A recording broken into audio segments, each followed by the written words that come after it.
فانا ما اعتقدش ان هم هيرخموا علينا. ايه ده يا جماعه؟ طبعا في كاميرات في كل حته في الموضوع. في ATM هنا برضه، الباب ده don't enter restriction area، برضه ده ممنوع ان انت تخشه. السلام عليكم.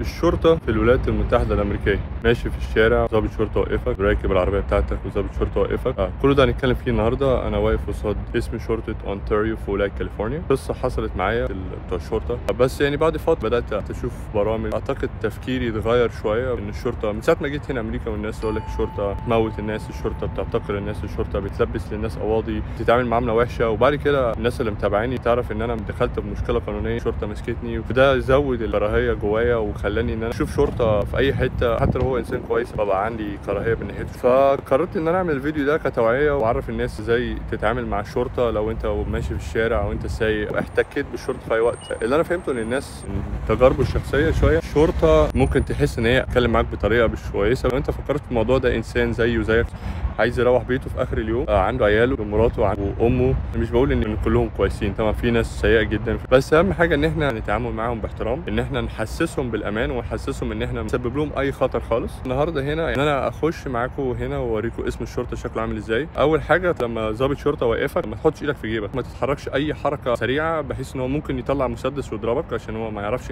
انت مين، انت جاي تعمل ايه هنا، معاك مسدس معاك سكينه. اول ما الضابط يوقفك لو انت راكب عربيه، اول حاجه تعملها تفتح الازاز، تبطل العربيه، تشيل المفتاح من العربيه وتحط ايدك على الدركسيون، وما تحركش ايدك لغايه لما يجي الضابط ويقول لك انا عايز ورقه التامين، ورقه الانشورنس في جيبك، ولازم تفهمه او تعرفه وتقول له وتشاور له من غير ما تحرك ايدك. المحفظه بتاعتي فيها البطاقه وهنا في البنطلون في الدرج بتاع العربيه.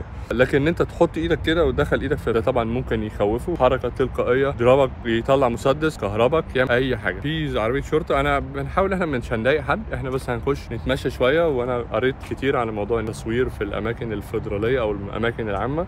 انت ليك الحق ان انت تصور في الاماكن العامه، وليك الحق ان انت تصور ضابط الشرطه، بس طبعا لازم تخليك في الاماكن العامه المسموح بيك ليها. اسم الشرطه ده مكان عام وكل حاجه، بس طبعا في مكاتب جوه ممنوع ان انت تخشها، بيبقى مكتوب عليها staff only او not for public، فانت لازم تخلي بالك من حاجه كده. انا ما اعرفش بصراحه ايه اللي هيحصل. انا كل ده بصور ومش عارف هيرضوا يخلونا اصور جوه الاسم ولا لا، بس انا شايف ان مفيش اي مشكله خالص. هم شغالين. تعالى خدكم في تمشيه كده واوريكم الاول البارك لايت عامله ازاي، واوريكم ركنه العربيات. وكمان هم لسه حاطين زي روف هنا كده للشمس بحيث ان هم يستخدموا الطاقه الشمسيه، ودي حاجه كويسه للبيئه. انا بصراحه اتعاملت مع اونتاريو بوليس كذا مره، ناس بروفيشنال، فانا ما اعتقدش ان هم هيرخموا علينا.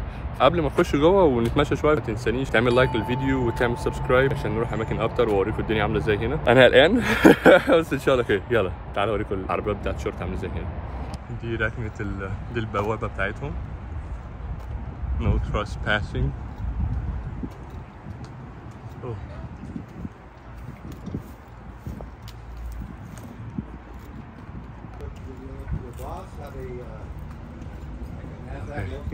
ايه ده يا جماعه؟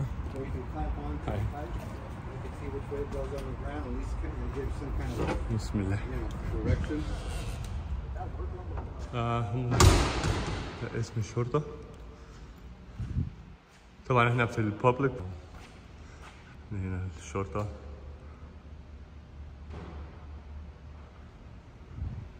في زي حيطه عليها امضاءات كتيره هنا.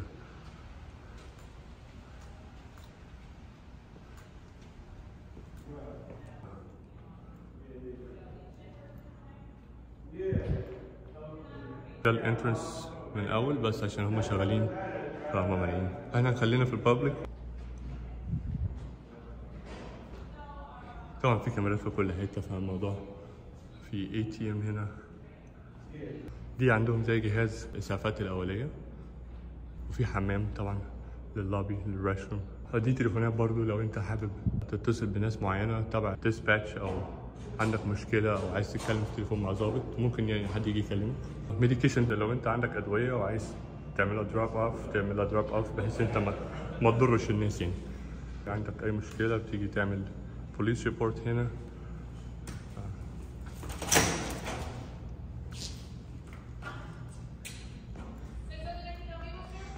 No, I'm just walking around, just recording if you don't mind. It's gonna be in the public here and I'll step out. Okay. Yeah, sure. Thank you. ناس فريندلي، ما فيش اي مشاكل. هي بس بتسالني ممكن اساعدك باي حاجه، قلت لها انا بس بصور اللوبي. هنا زي ما انتم شايفين authorized personal only، ده معناه ان محدش ممنوع ان انت تخش المنطقه دي غير الناس. برضه الباب ده don't enter restriction area، برضه ده ممنوع ان انت تخشه.